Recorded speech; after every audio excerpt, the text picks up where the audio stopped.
So this is my first post sea trial video, and I thought I'd mention a couple of things that I learned or that happened while we were out on the boat. The one thing, the big takeaway that I wanted to mention was that trying to traverse this river on a medium tide is kind of tricky. We got hung up, i.e. stuck in the mud, twice going out and once coming back.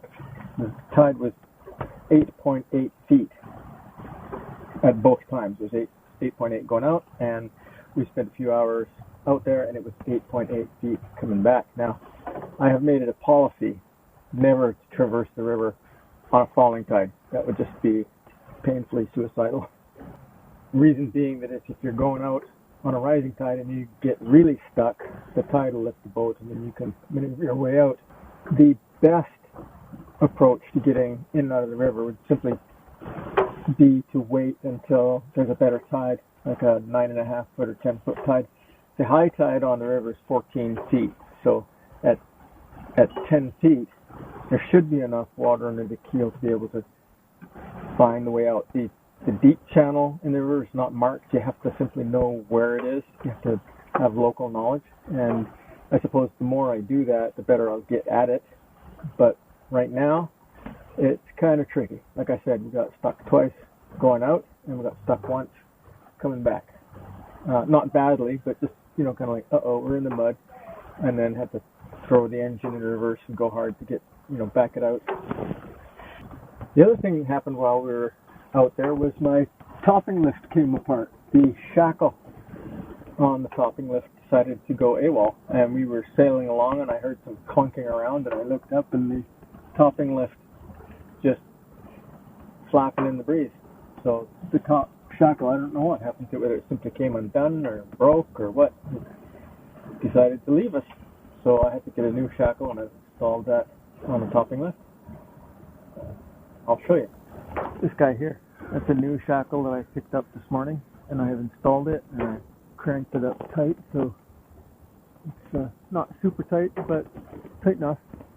I didn't want to lift the boom out of the boom gallows while it's moored. That guy decided to take off.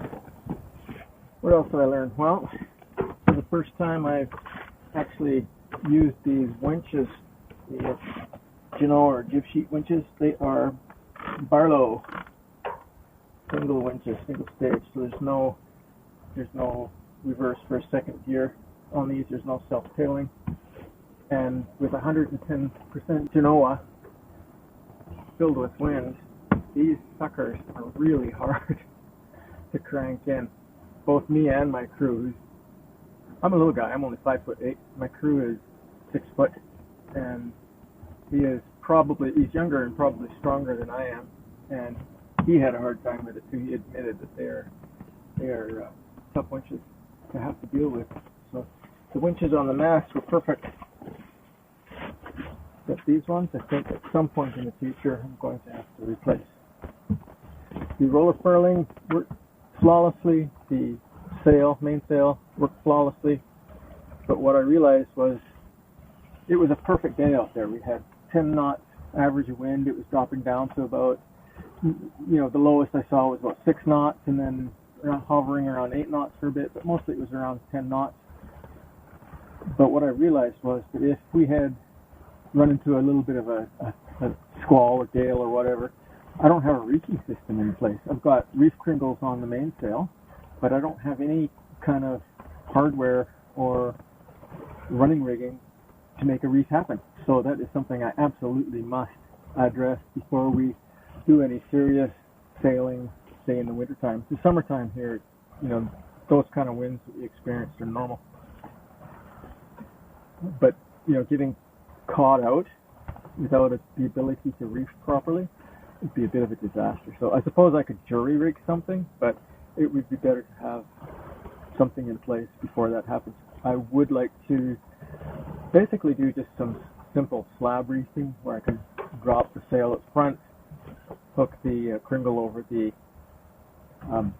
horn, and then at the back have a means, maybe a block install to secure the clew of the sail.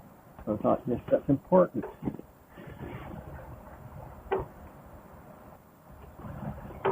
The engine worked well, though I noticed it being a little bit hotter than I wanted it to. The gauge reads 185 degrees being normal temperature, and it was about a needle width higher than that, so the overheat alarm didn't go off. But I'm just concerned. I don't want overheating problems on this engine, and from what I understand from previous owners, they did have overheating problems with this engine. But I've sorted everything else out, so I'm sure I could sort that out too. So today I am going to continue working on the boomkin and a bowsprit refinishing project. The epoxy has been on here now for I think 4 days, so I've had a chance to cure nice and hard. It's been out in the sun in the warm, and I am going to try something that I have never used before: sanding block. I find that the sandpaper on these surfaces, it just it crunches the sandpaper and doesn't work very well. My fine tool does work well, but there's a lot of little fine areas where the stern pulpit and other hardware attaches that I need to get around, and I thought something with a angled edge would get in there nice. I don't really need to sand it down, I just need to key it so I can put the Interlux Perfection on, which is what I hope to do today. I hope to get both boomkin and bowsprit sanded and then painted. And then I will continue on working with the anchor locker project. I bought a hole saw for the PVC pipe that I've got, which I will attempt to mount somehow. I'm just kind of taking that slowly and figuring it out as I go along. I don't really have a solid plan in my non, and I can't really do anything else on deck today because the Perfection will be wet, so I can't do any sanding or anything like that because I don't want to mar the finish. So without further ado, I'm going to throw some tunes on and get busy. The sanding has been done. It took me about an hour or so, an hour and a half or something, and the wood doesn't look that much different other than that it's not shiny and glossy anymore. I have prepared the Perfection Plus by mixing 2 parts. It's now waiting for its induction phase to be over, which is about 10 minutes, and then I'm going to paint. Much to my chagrin and horror, my Perfection Plus seems to have congealed somewhat in the can over the last, 3 months or something that I had it. I opened it to do the cap rails. Cap rails at home, they're done, and they look great. But what was left in the can was sealed, but it congealed somewhat. So I'm not sure how that's going to work. So I used all the remaining Perfection Plus that I have. It means I'll only be able to do 1 coat, front and back, before I buy more.